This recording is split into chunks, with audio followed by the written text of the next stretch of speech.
Bismillah, Bismillah, alhamdulillah, salatu wassalam, ala rasulillah, wa ala alihi sahbihi ajma'in, amma ba'd. Assalamu alaikum. Alors tout d'abord, ça fait chaud au cœur de parler d'un sujet d'éducation pour lequel on a une salle qui est remplie et pour laquelle on doit se battre pour trouver des chaises. Alhamdulillah, ça veut dire que depuis quelques années, notre communauté commence à bouger et commence à se bouger. Donc ça, c'est déjà un premier constat quand on voyait avec certains honorables frères qui donnaient des conférences et des interventions sur des thèmes éducatifs. Il y avait un pelé, deux tondus et trois voilés. Bon, maintenant, alhamdoulilah, ça augmente. Avant de commencer, je voulais aussi tout d'abord louer Allah Azza wa Jal et le remercier de nous réunir en ce lieu et que nous puissions tous nous réunir au plus haut degré du paradis, Inch'Allah, comme nous nous sommes réunis ici-bas. Car pour certaines personnes, des efforts ont dû être consentis. Il y a une garderie en haut, alhamdoulilah. Et je remercie aussi, parce que ceux qui ne remercient pas les gens ne remercient pas Allah Azza wa Jal. Je remercie les éditions Al-Hadith pour la confiance qu'ils m'ont fait et qu'ils m'ont attribuée par rapport à la présentation d'aujourd'hui, au professeur Mustafa Kastit pour son travail et son accompagnement. Et naturellement, je vous remercie pour votre présence, car une intervention sans participants ne sert à rien. Donc, le but d'aujourd'hui, c'est de vous donner la parole. Alors, c'est un peu contradictoire, mais je vais parler moi et vous allez vous taire. Donc, dans un premier temps, je vais essayer de brosser quelques points primordiaux pour que nous puissions échanger ensemble. Et je vais, Inch'Allah, pas prendre trop de votre temps. Donc, la présentation va se dérouler en 5 points. Tout d'abord, la place centrale de l'enseignement et de l'éducation dans les enseignements de l'islam. Ensuite, pourquoi parler d'islam à nos enfants? Comment leur parler de l'islam? Choisir, c'est garantir l'avenir. Donc nous allons développer cela. Et nous allons pouvoir conclure par rapport au fait d'écouter son enfant représente la moitié de l'éducation. Suite à cela, il y aura un temps d'échange. Vous avez toutes et tous normalement des documents ou des papiers avec une chaise sur 3 ou sur 4 des stylos, de manière à pouvoir noter vos questions, à noter vos remarques ou suggestions. Si ce n'est pas le cas, vous pouvez toujours demander aux frères de l'organisation, machallah, qui sont derrière. Ça va, on peut commencer? Alors, la place centrale de l'enseignement dans l'éducation, tout d'abord, on va commencer par le Coran. Donc, dans la sourate, la séparation, le divorce, 66, verset 6, il est toujours bien de se rappeler que, oui, les enfants ont une responsabilité vis-à-vis des parents, mais avant d'être un enfant, l'enfant était un fœtus. Avant d'être un fœtus, l'enfant n'existait pas. Et avant d'être même envisagé, il y a un couple qui s'est formé et un couple qui s'est choisi normalement pour fonder une famille. Et qui dit fonder une famille, dit aussi assumer une responsabilité qui est reprise dans ce verset, et donc qui est très très clair, c'est qu'Allah Azza wa Jal dit « Ô vous qui avez cru ». Donc ça s'adresse à nous, Inch'Allah. Préservez vos personnes et vos familles d'un feu dont le combustible sera des gens et des pierres. Et puis le verset continue. Et donc ce qui est intéressant de se rappeler, c'est qu'en tant que mère, en tant que père, en tant que grande sœur, en tant que grand frère, et puis bon, je ne vais pas faire toute la généalogie, mais en tant qu'adulte, nous avons une responsabilité pour nous, individuelle, et nous avons une responsabilité pour nos familles. Et donc ça, c'est une responsabilité qui est très importante et très grande. Car cette responsabilité pourra être pour nous ou contre nous. Quand on parle de la sadaqa jariya, elle peut aller dans les deux sens aussi. On peut influer sur le bien, on peut influer sur le mal. Ici, il y a aussi une conscientisation par rapport au tabagisme passif, entre autres.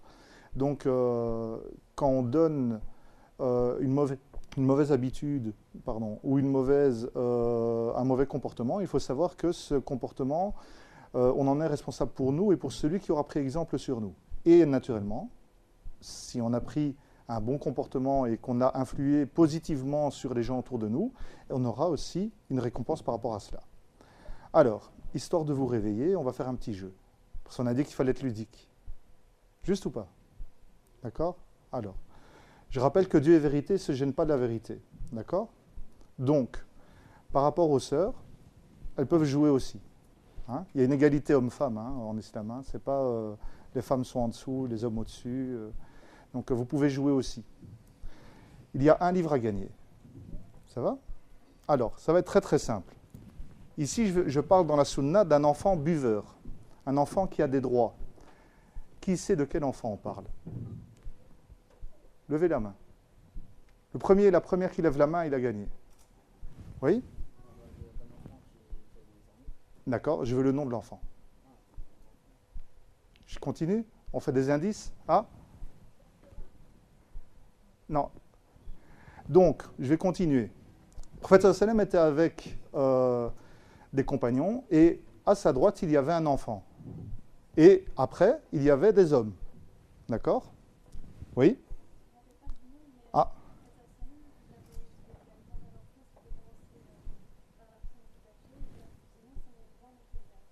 D'accord. Donc ici, vous m'embêtez parce que vous avez le texte sans l'enfant. Vous allez avoir le livre, Inch'Allah, et il y aura un deuxième livre pour la personne qui a... je crois que c'était monsieur qui a levé. Là. Là. Là. Ah, c'était le nom que vous vouliez dire? Non. Eh ben alors voilà, on a nos deux gagnants, Inch'Allah. C'est Mehdi, tu peux prendre un livre pour moi?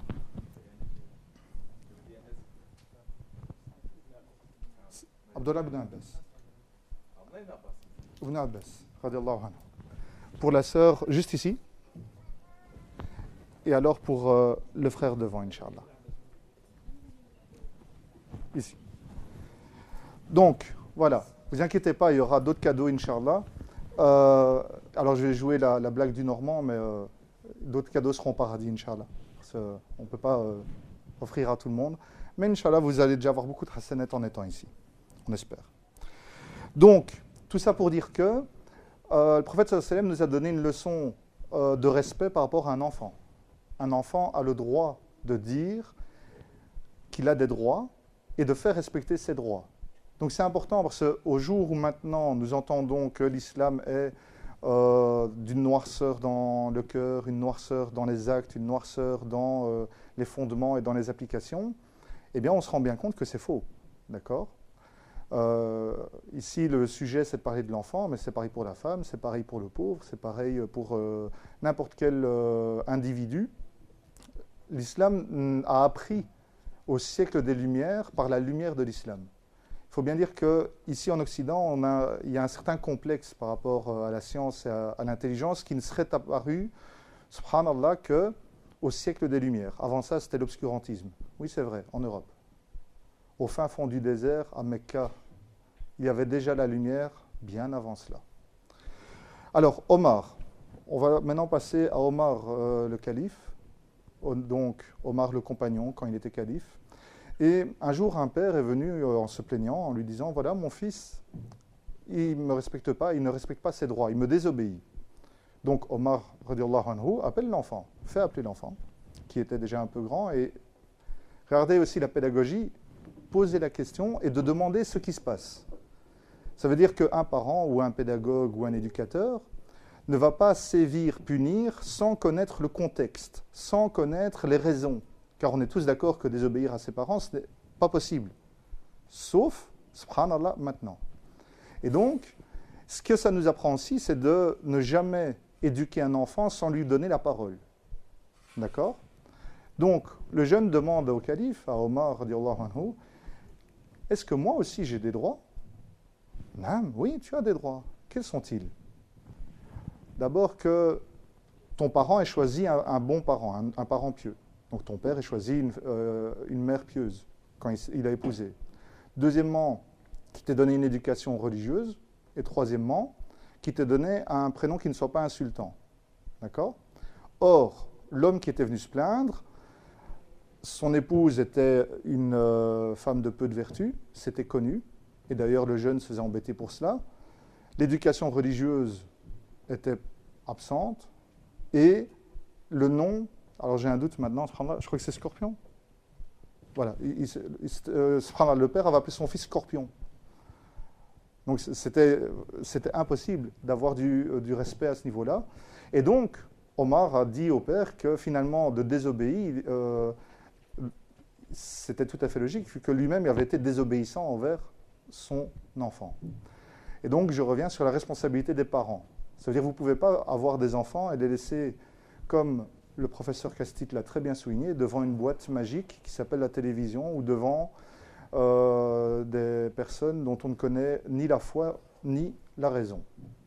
Alors, ici, pour gagner du temps, j'avais différents avis de savants, mais juste peut-être dire que déjà, dans le 1er siècle après la mort du prophète sallallahu alayhi wa sallam, il y avait déjà des livres de pédagogie qui étaient en route, en tout cas qui étaient en train de se construire. Il y avait des concepts de pédagogie qui se construisaient sur le fait de choisir le parent, d'être équitable, d'apprendre le Coran, que les filles et les garçons avaient le même droit et les mêmes devoirs face à l'éducation, c'est très important, que ce soit pauvre ou riche, et donc qu'il fallait faire très attention dans les différentes étapes de la vie entre un enfant et un adolescent. On ne va pas traiter un enfant comme un adolescent et on ne va pas traiter un adolescent comme un enfant. Ça aussi, il faut faire très attention.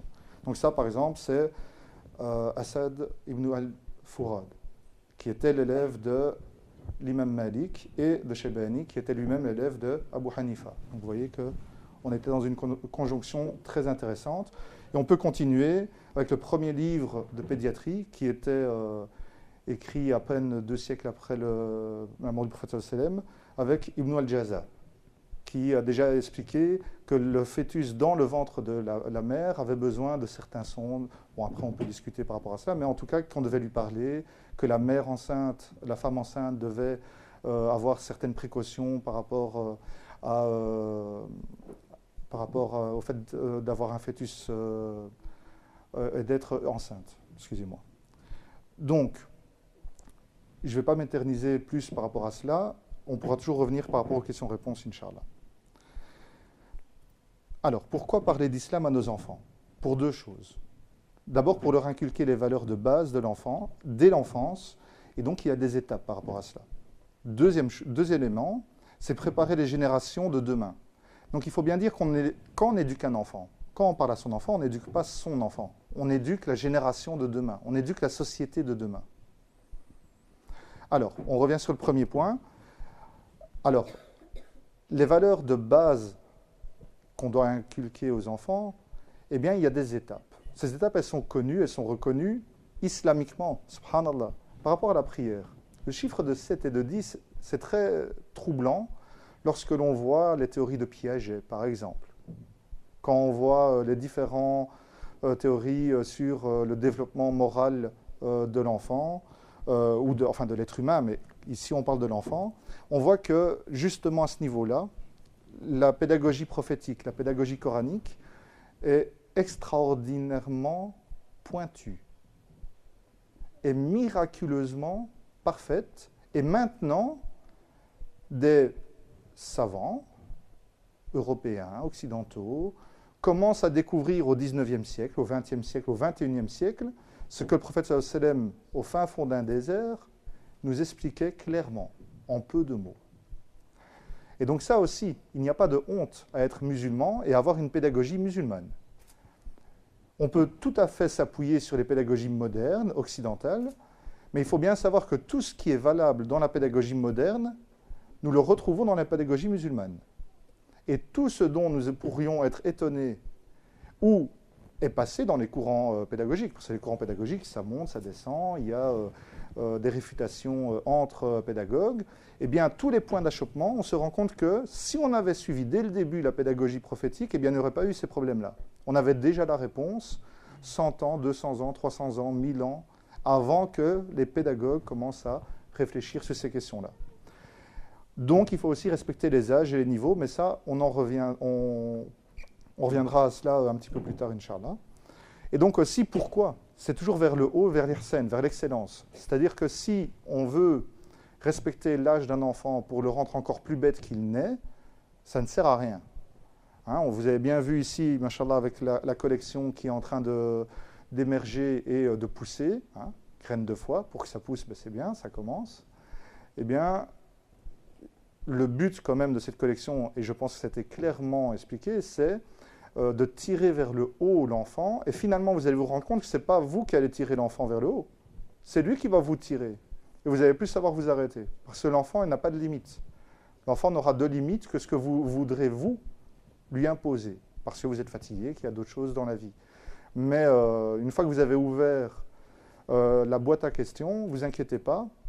Sans questions, je pense que ça va aller assez vite. C'est pour ça que le deuxième livre va arriver bientôt, Inch'Allah. Alors, le deuxième point, c'était préparer les générations de demain. Alors, les préparer à quoi? Les préparer d'abord à être un individu épanoui pour le paradis, d'accord, et aussi pour ici-bas. Donc ça, c'est une chose aussi qui est évidente pour nous en tant que musulmans, mais il faut bien se dire aussi que moi, je m'inscris maintenant en tant que musulman, parlant à des musulmanes et des musulmans, vivant en Europe, en Belgique.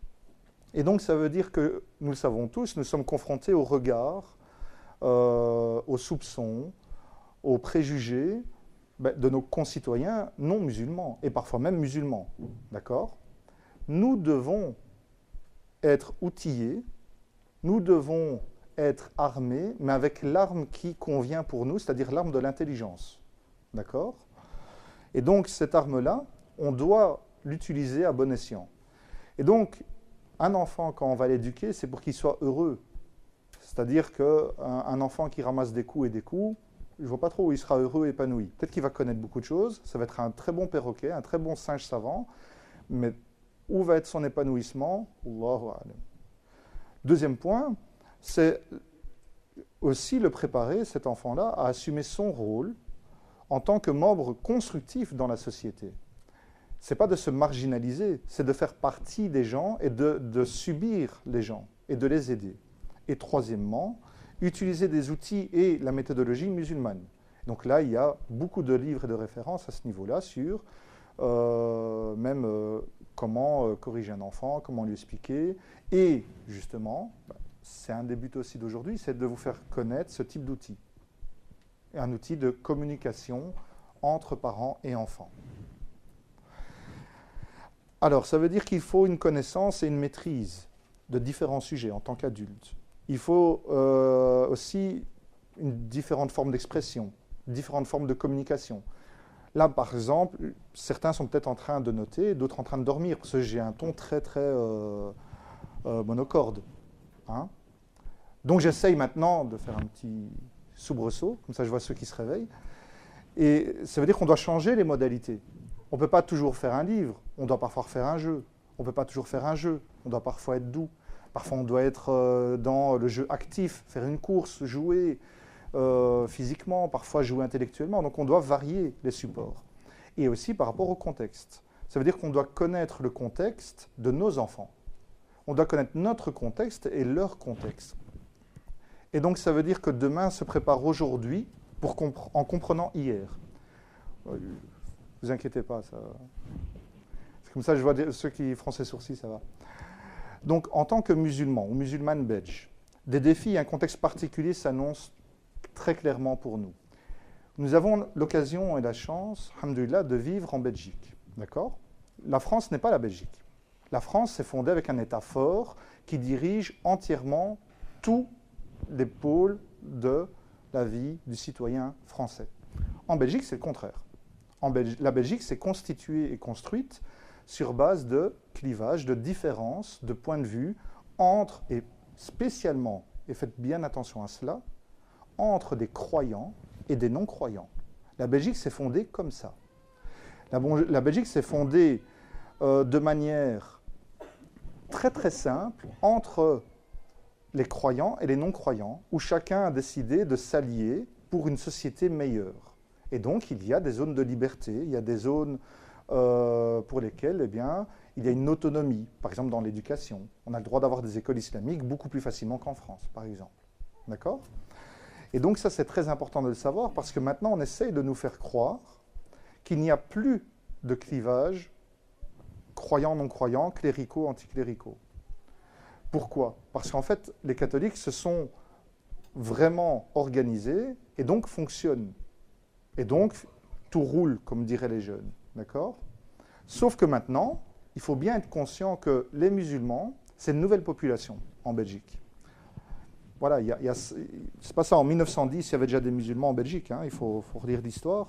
Ce n'est pas que la vague d'immigration turque et marocaine qui a amené l'islam en Belgique, c'est pas vrai, loin de là.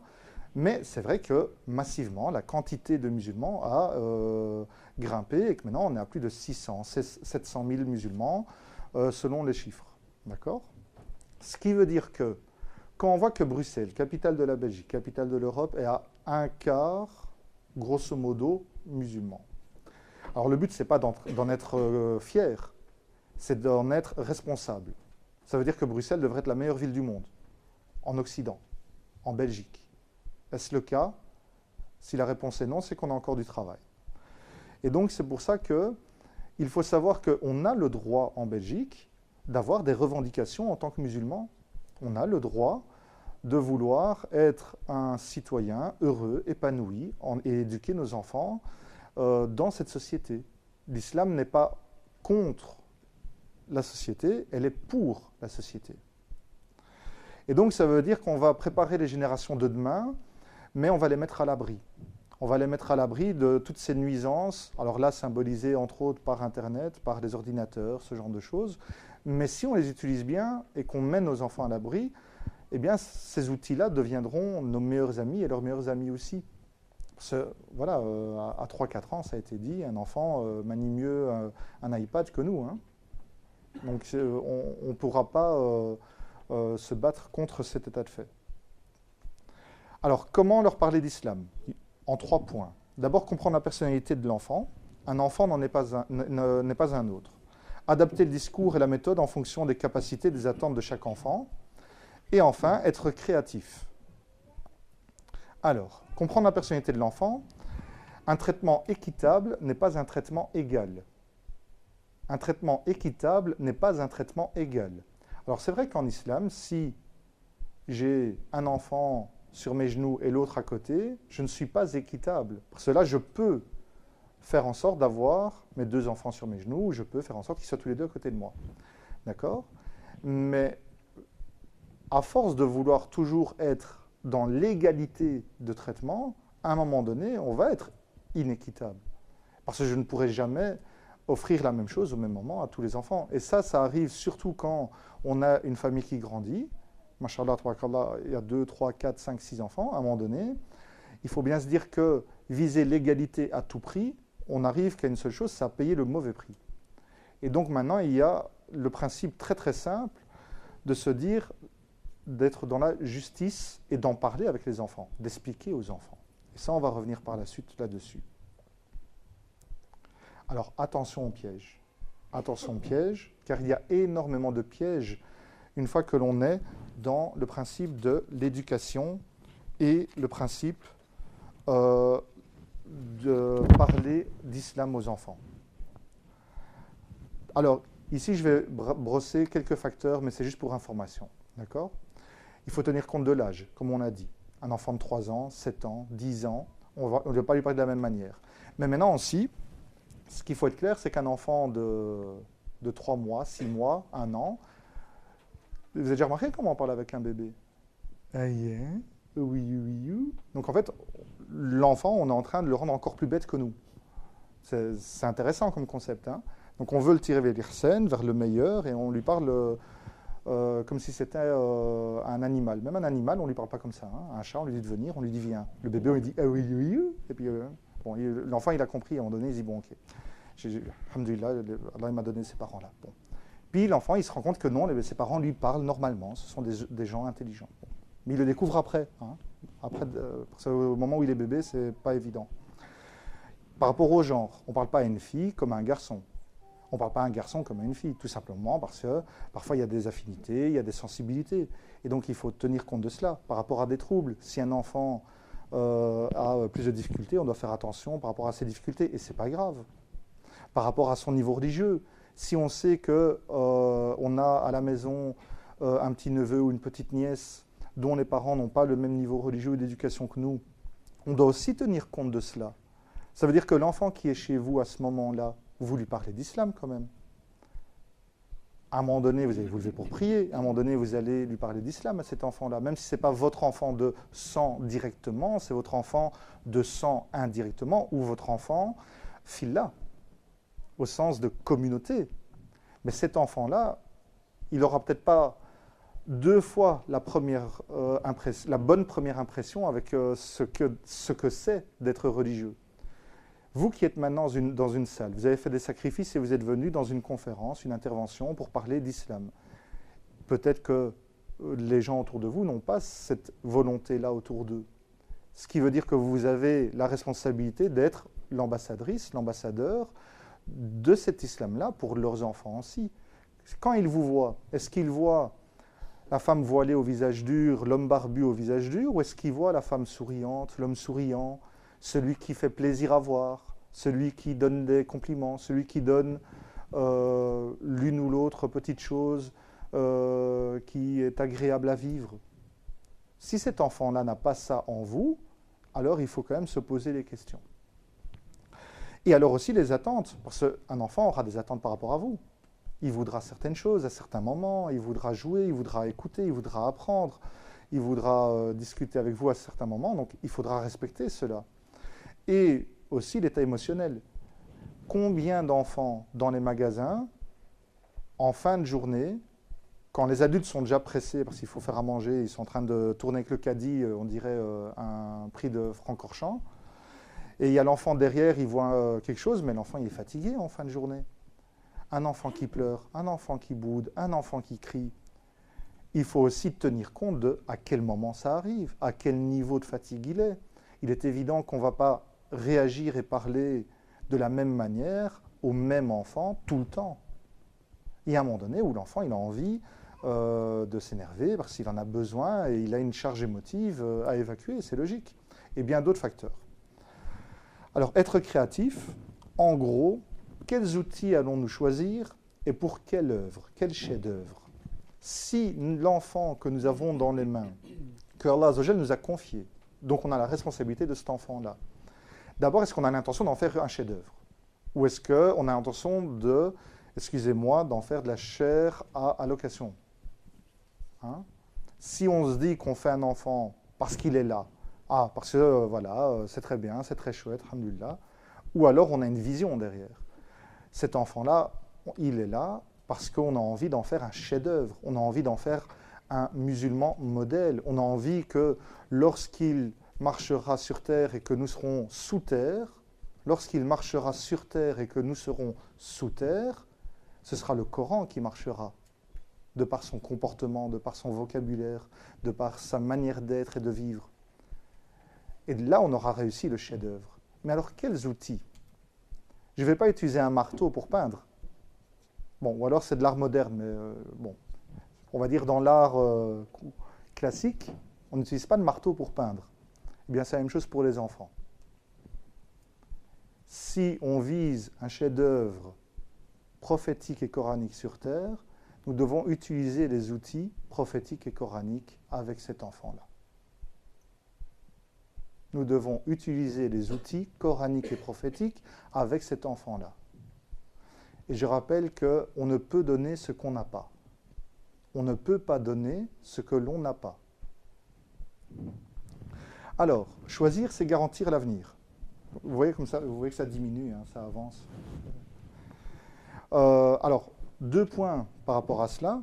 À un certain stade, l'enfant passe moins de temps avec ses parents. C'est une réalité, mais il faudra quand même en dire un mot. Et ensuite, faire des choix judicieux quant à l'environnement dans lequel évoluera notre enfant. Alors, à un certain stade, l'enfant passe moins de temps avec ses parents. On l'a eu près de nous, enfant, bébé, et puis il a grandi, et puis il a commencé à marcher, puis il a commencé à s'éloigner de notre regard, puis il a commencé à vivre sa vie, il a commencé à avoir ses amis, sa fréquentation, pour lui-même finalement avoir des enfants. Et puis le cycle continue, et la graine qui a été placée sous terre et dans les ténèbres, et je vous réinvite à lire la sourate Ibrahim que le professeur Mustafa Kastit nous a évoqué tout à l'heure, cette graine pousse. D'accord ? Et donc ça veut dire que le parent doit bien se mettre en tête qu'il n'est pas là pour avoir un esclave, mais il est là pour constituer, comme on l'a dit tout à l'heure, la société de demain. Et donc finalement, à partir de ce moment-là, l'enfant va passer du temps à l'école, va passer du temps avec des amis, avec de la famille, avec des livres. Ceux qui ont déjà des grands enfants, combien de fois vous leur demandez de partir pour lire? Laisse-moi tranquille, va lire. Ça, c'est peut-être pas la bonne manière. Par contre, fais-moi plaisir, lis. Ça, c'est quelque chose de beaucoup plus fort. Car il faut bien se dire aussi que l'enfant n'aura d'intéressant à ses yeux que ce qui est intéressant aux yeux de ses parents. Ce qui est intéressant pour l'enfant sera généralement ce qui est intéressant pour les parents. Parce que si déjà à la base, pour le parent, il n'est pas intéressant de lire, il n'est pas intéressant d'aller à des conférences, il n'est pas intéressant de parler d'Allah Azza wa Jal, il n'est pas intéressant de parler du prophète sallallahu alayhi wa sallam, il n'est pas intéressant de vivre islamiquement, comment voulez-vous que cet enfant ait l'envie d'imaginer que ce soit intéressant? Pas possible. Si la seule dévotion que vous ayez, c'est 5 prières par jour, et c'est comme s'il y avait une coupure publicité, d'accord? Donc il y a la vie de tous les jours où Dieu n'existe pas, et puis il y a la prière. Ah oui, c'est vrai, il y a Dieu, il y a Dieu. Allahu Akbar. Et puis on commence. C'est très gentil. Mais si vous êtes là pour construire la société de demain, c'est très faible. Et donc il faut qu'il y ait aussi une conscientisation à ce niveau-là. Alors, ici, de manière très basique, faire des choix judicieux quant à l'environnement dans lequel va évoluer votre enfant. On peut diviser l'évolution d'un enfant en différentes parties. Ici, j'ai pris le pli de le faire en 3 parties. L'enfant lui-même, le milieu et l'école. Alors, l'enfant lui-même, l'enfant, on a déjà développé ce point-là. D'accord? Il y a différents stades. On pourra revenir dessus. Je vais rajouter peut-être 4 éléments. D'abord, le capital culturel.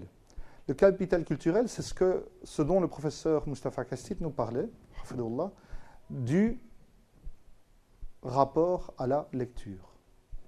Entre 200 heures à 6 minutes, si je ne me trompe pas, c'est un monde de différence. Ça, c'est du capital culturel. Dans le capital culturel, il y a 3 sortes. Il y a la forme objectivée, c'est ce qu'on possède à la maison. D'abord, est-ce que vous avez des livres à la maison?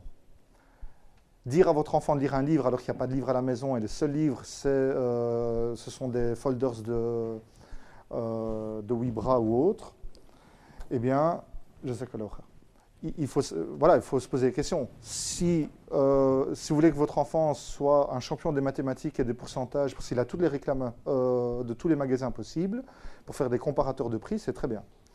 Si vous voulez élever le niveau, c'est peut-être bien qu'il y ait aussi un capital culturel de manière objectivée, c'est-à-dire des livres. Comment voulez-vous apprendre à lire à un enfant dans une maison dans laquelle il n'y a pas de bibliothèque?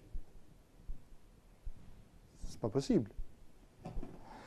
Deuxième forme, la forme institutionnalisée, c'est-à-dire les titres scolaires, donc l'apprentissage et la valeur de l'apprentissage. Alors ça peut être aussi l'intelligence qui est véhiculée au sein de la famille. Si maintenant l'enfant voit que les parents, pour eux, c'est important d'apprendre, et on apprend à tous les âges, on apprend à tous les âges. Si maintenant vous dites à votre enfant, ah ben voilà, j'ai appris ça aujourd'hui, c'est magnifique, il va voir que le savoir a une valeur. D'accord? Et donc, ça veut dire que cette valeur, vous allez soit avoir un diplôme pour avoir une institution qui va vous le donner, mais ça peut aussi être tout simplement un premier pas vers le mérite du savoir. La forme incorporée, c'est aussi tout ce qui est les valeurs. Si un enfant passe dans une famille et se rend compte que c'est tout à fait normal et logique de laisser une table sale, de laisser des toilettes sales. Vous avez déjà vu les salles d'ablution? Honnêtement, quand je me suis converti, c'est quelque chose qui m'avait choqué. L'endroit qui doit être le plus propre, où les gens se rendent propres, c'est là où on doit y aller avec un masque à gaz. Je ne parle pas de la toilette, bon là c'est normal, c'est l'endroit pour. Je parle des endroits d'ablution. Je veux dire, ce sont des ouragans, c'est des tsunamis. Je comprends qu'il y ait des tsunamis, ce là. C'est pas possible. Quelqu'un rentre, c'est propre, il ressort. J'ai l'impression qu'il y a de l'eau sur le plafond qui est en train de goûter. Le voisin du dessus, hein, normalement, les infiltrations d'eau, c'est par en dessous, hein, on le voit. Mais chez les musulmans, c'est pas, on voit le musulman d'en dessous. Ah oui, non, il fait ses ablutions. On a le sol qui est mouillé et tout, en habitant au-dessus de lui. Hein, tellement qu'il met de l'eau partout. C'est pas possible, je comprends pas. Mais bon, soit. Khair, Inch'Allah. Peut-être que je dois encore un petit peu attraper un autre capital culturel. Et alors aussi la norme du groupe, c'est-à-dire les relations que l'enfant aura avec les autres. On va passer au deuxième point, le milieu. Alors le milieu, je vais aller très brièvement par rapport à cela, le quartier et l'habitation. Il est évident que si on habite en ville, ce ne sera pas la même éducation que si on habite à la campagne. Alors je ne dis pas que l'un est meilleur que l'autre, mais c'est différent, il faut le savoir. Les amis, alors je ne vais pas vous faire l'offense de vous rappeler qu'un bon ami est comme un parfumeur ou un parfumier, et que le mauvais ami est comme un ferronnier ou un forgeron. D'accord ? Et alors aussi la famille, avec différents aspects qui peuvent favoriser une bonne éducation, ou alors au contraire en être plus difficile. Mais maintenant, Allah Azzawajal facilite à qui il veut. Donc ça aussi, d'accord ? Parfois savoir qu'on a un élément plus problématique chez soi, exemple, une mère célibataire avec ses enfants, ben, alhamdoulilah, elle le sait. Donc elle sait qu'elle devra encore plus avoir de tawakkul Allah, elle sait qu'elle va faire un peu plus d'invocation, elle va faire un peu de qiyam layl, elle va prier la nuit, elle va jeûner de temps en temps, et comme ça Allah Azzawajal va donner de la baraka dans sa vie. Et celui ou celle qui vit dans une famille totalement traditionnelle, eh bien, va faire exactement la même chose pour remercier et louer Allah Azzawajal d'être dans cette situation-là. Donc finalement, tout le monde fait tout. Troisième point, l'école. Ce sujet-là ne fera pas partie de l'exposé d'aujourd'hui. Parce qu'il y a déjà eu d'autres interventions à ce niveau-là, et ça devrait faire l'objet d'une autre intervention, Inch'Allah. Pour conclure, écouter son enfant représente la moitié de l'éducation. Alors on va terminer sur 2 points. Combler les attentes, ses attentes, et répondre à ses questions. Et alors le dialogue et la compréhension de l'enfant. Alors, ce que l'enfant ne trouvera pas à la maison, vous devez bien vous dire qu'il ira le chercher. Il ira le chercher. Mais il ira le chercher n'importe où. Il ira le chercher chez n'importe qui. Et il ira le chercher n'importe comment. Vous pouvez avoir un enfant qui va parler de religion avec des religieux, mais qui ne va rien comprendre à sa religion. D'accord ? Les événements autour de nous nous le montrent. Si nous n'avons pas de méthodologie scientifique, si nous n'avons pas de méthodologie rationnelle, religieuse, intellectuelle, il est impossible de réussir sa vie. Donc il faut faire attention où l'enfant va rechercher ses réponses, auprès de qui, et alors de quelle manière, et qu'est-ce qu'il en fait après. D'accord ? Et ça, c'est le rôle des parents. C'est le rôle des grands frères, des grandes sœurs. C'est le rôle des tantes et des oncles. C'est le rôle de tout un chacun autour de nous. Donc, on est tous ensemble. Oui, c'est un peu blanc, comme ça vous réveille. Hein. C'est fait exprès. Donc, on est tous ensemble pour construire ce magnifique puzzle qu'Allah nous a légué entre nos mains, donc les enfants. Et alors, pour terminer, par rapport au dialogue et à la compréhension, avant de passer au dernier point, donc il faut bien savoir que, et là ça fait aussi l'objet normalement d'une autre conférence, et je ne vais pas développer, mais si vous deviez retenir 5 C pour avoir une bonne relation avec votre enfant, ce serait ceux-là.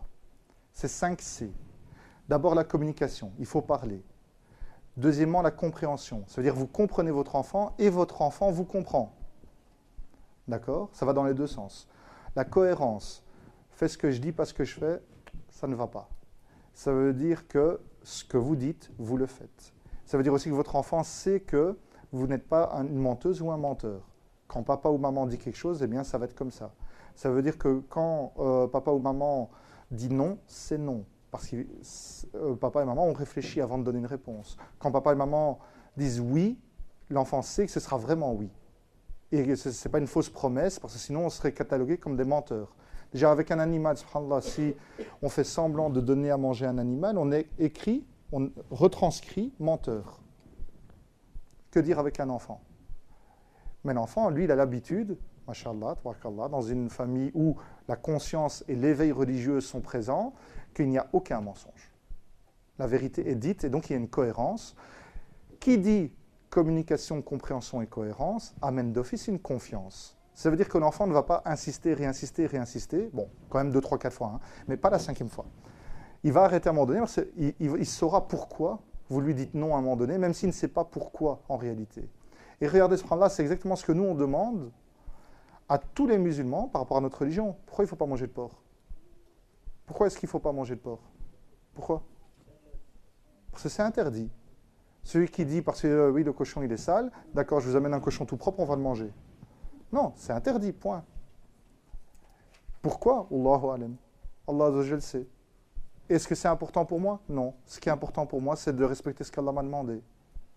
C'est ça qui est important. J'essaie de faire plaisir à Allah en étant un serviteur soumis. Et donc, et après, le dernier point où généralement tout le monde dit « Chouma, il a osé, comment il peut? C'est pas possible. » Vous avez vu, je prends le petit mot, hein, comme ça les gens ils se réveillent. Les câlins. Oui, les câlins. Le prophète sallallahu alayhi wa sallam aimait prendre les enfants et était affectueux avec les enfants. D'accord? Donc, pourquoi serions-nous différents du prophète sallallahu alayhi wa sallam? Pourquoi? Parce qu'on est moins bon que lui? Ça, c'est sûr. C'est certain. Donc, ça veut dire qu'on a un déficit à combler et on doit donc devenir meilleur. Donc, pour devenir meilleur, on doit lui ressembler et faire tout ce qu'il faisait. Alayhi salatu wassalam. Et donc, on doit être doux. Ça veut dire qu'un enfant, on le prend dans ses bras, on lui fait des câlins, on lui fait des bisous, on lui caresse la tête. Il n'y a pas de honte. La honte, c'est celui qui n'ose pas toucher son enfant. La honte, c'est celui qui a honte d'être près de son enfant. Ça, c'est la honte. Mais ces 5 C, finalement, on peut les retrouver très facilement. C'est un livre, hein, on revient à la lecture, c'est un livre de 604 pages qui s'appelle le Coran. D'accord? Vous pouvez le lire de temps en temps et, Inch'Allah, vous allez retrouver les 5 C. Allahu alam. J'espère avoir respecté le temps et de ne pas avoir pris trop du vôtre. Si j'ai dit vrai, c'est par la grâce d'Allah Azza wa Jal. Si j'ai dit faux ou commis des erreurs, c'est par mon impuissance, mon ignorance et les insufflations du Satan qui puissent être éloignés de nous et de cette assemblée et que nous puissions nous réunir tous au paradis, Inch'Allah. Et nous passons maintenant à la phase de questions-réponses, Inch'Allah.